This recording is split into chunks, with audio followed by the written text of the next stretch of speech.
Well, the holidays are here, if you didn't already know from Ryan's sweater, and it's the perfect time to take in a movie. I am going to just tease you about it throughout the morning. It's probably appropriate. Well, we have a special Christmas Eve edition of Movie Reviews. Toledo Free Press editor James Molnar is here with us. James, thanks for joining us. And we've got a big holiday season for movies here, don't we? Yes, it's one of the biggest days at the box office for the theaters. Lots of movies coming out, more than 5. So if you're really looking for movies, this is the time of year to see. You still also have some holdovers like Saving Mr. Banks, one of my favorite movies of the year, and Frozen, which is the Disney movie. So if you're looking for a kids movie, that one is good. But also a kids movie, The Secret Life of Walter Mitty. This is based on a story that originally appeared in the New Yorker in 1939 by James Thurber. It's about a guy who is kind of a paper pusher. He works, and in this adaptation, he works at Time magazine. He's in charge of the photo negatives, and one of their award-winning photographers, played by Sean Penn, sends back almost like his final reel of film. And it just so happens that one of those film negatives is missing, and so he has to try and find it, and he decides to kind of go on an adventure and find out what's where that negative is. And he's also kind of a daydreamer, so this kind of mixes fantasy with real life. This is almost an adaptation, I would say, of, didn't he do another movie where he was in the History Museum? What's that one, Night at the Museum? Yes. So it's almost something kind of like that where he's daydreaming a little bit in some aspects. Yeah, and I would say that that one is, I really enjoy that series. Yeah. And this one's actually directed by Ben Stiller, which is kind of cool. He also directed Tropic Thunder and Zoolander a few years ago. But so if you're looking for a movie like that, that one's good as well. Rated PG, just under 2 hours. And Kristen Wiig is in this, who I love, love, love. And I think that she can make any movie great. Yes. How was she? Well, I think she's she's a little awkward in this. Like that's I can think some of her quintessential characters, as you see here. She was also very good in Anchorman 2, which is still in theaters as well. All right, so we've got this movie. Then we've got, I think the best way to describe it, a slightly longer movie. Yes, correct? This is 3 hours long. It's Martin Scorsese's look at the stock, Wall Street, if you will, The Wolf of Wall Street, starring right there as you see him, Leonardo DiCaprio. He plays someone in his 20s. He kind of goes from trading small stocks to making it really big, and he kind of learns the lifestyle, getting some tips there from Matthew McConaughey, who also stars in the movie. So this one is a little crude. It is rated R, but in Martin Scorsese fashion, if you're looking for that kind of movie that just has a lot of fun and gets a little scandalous maybe at times, I think this one does look good. But like, you know, like we've said before, you probably want to take a nap before. You probably want to take a nap and use the bathroom before you go to this one. Now, I've seen the review, or not the reviews, but I've seen the previews for this and going to see other movies. It seems very hard-hitting, very fast-paced. Are the reviews pretty good for this one? Yeah, this one is probably the best-rated movie coming out tomorrow in theaters. Which is surprising for a 3-hour movie. But and yeah, a great really cast. Jonah Hill is also in this movie. Love him and his kind of more serious roles that he's taking on. All right. Looking forward to some holiday movies that we'll have to go see. Thank you so much for being here. Have a great Christmas, guys. You Merry too. Christmas. Yes. They're worried. Go. Only got a few hours to go. How many gifts do you have left to buy? Only a few dozen. Don't worry about it. It's fine.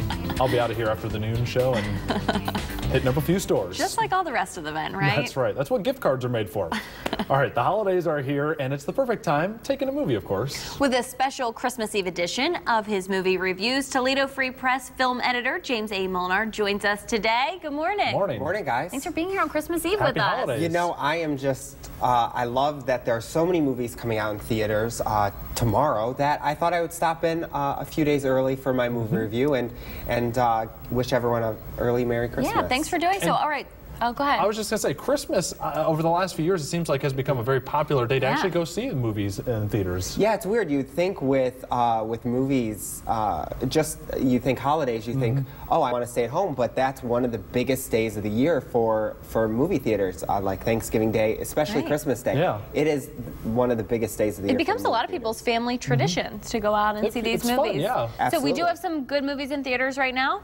Yes, The Secret Life of Walter Mitty. Ben Stiller is actually actually directing and starring in this movie, and it is based on a short story that's really only like about 7 pages, and this is a second adaptation take. He plays a journalist at Time magazine, which of course, as we know, is defunct, but he kind of is a paper pusher, and he has big dreams of seeing the world, and so this movie kind of shows you what kind of those dreams are, and kind of the leading lady here is Kristen Wiig from Saturday Night Live fame, and this one kind of brings all together, and I think this one will really give you kind of that holiday spirit with maybe a slight romance here or there, and it's getting about mixed reviews from critics, but they said that this one definitely has large expectations. It might not reach them the whole time, but there are some good stuff in this. And this is something I think a lot of people can relate to in this story, right? So pretty good there. And I love Kristen Wiig. She's one of those actresses that really anything she's in, I find a reason to like it even if the movie's not good. You know? She was in Anchorman 2 that came out last week, and she was one of the highlights of the movie, playing a very awkward character. So I think with Ben Stiller here and Kristen Wiig, this one could be one to see. So if you're looking for something like that, that one's good. It's just under 2 hours. All right, what else do we have? Well, this one that you're about to hit up here, I've heard is actually a very long movie, correct? Yes, this one is just about a minute under 3 hours. So if you're looking for an epic, that's my limit, 3 hours. So 1 minute under, I have to go see it. Yes, this one is Martin Scorsese's movie. This is his next movie after 2011's wonderful Hugo, which I loved. This one, as we mentioned, is 3 hours. It tells the tale of a stockbroker, Jordan Belfort. It's actually based on his memoir, and as you see there, you have Leonardo DiCaprio starring in this movie with some support from Jonah Hill, Matthew McConaughey, Jon Favreau, Jean Dujardin. This one is rated R, and I hear that if you're not a big fan of, if you're maybe a feminist, you probably will not like this movie because it is not the best accurate picture of women per se. I know that some people haven't really liked the depiction of this movie, even though it is based on kind of so it gets a little edgier world. On the outsides, basically. It is a little edgier. It is rated R, and this, a lot of the critics are loving this. They're calling it self-referential, irreverent, funny, and so if you're looking for a movie that could be good, Martin Scorsese has a good track record. And make sure you take a nap before you go see it. Absolutely. You do not want to be drinking eggnog and then going to see this movie. You'll be in trouble. Yes, you're going to want a little break and then enjoy. But it looks like a fun time, at least based on the trailers. All right. Looks like some good movies there. Thank you very much, James. Appreciate it. No problem. All right, looking forward to that. All right, when FOX Toledo Daybreak returns, I'll have a look at your certified most accurate Christmas forecast. I might even put the holiday sweater back on. I certainly hope so. And more holiday music from Carrie Patrick Clark when Toledo's only live local 8 a.m. show continues.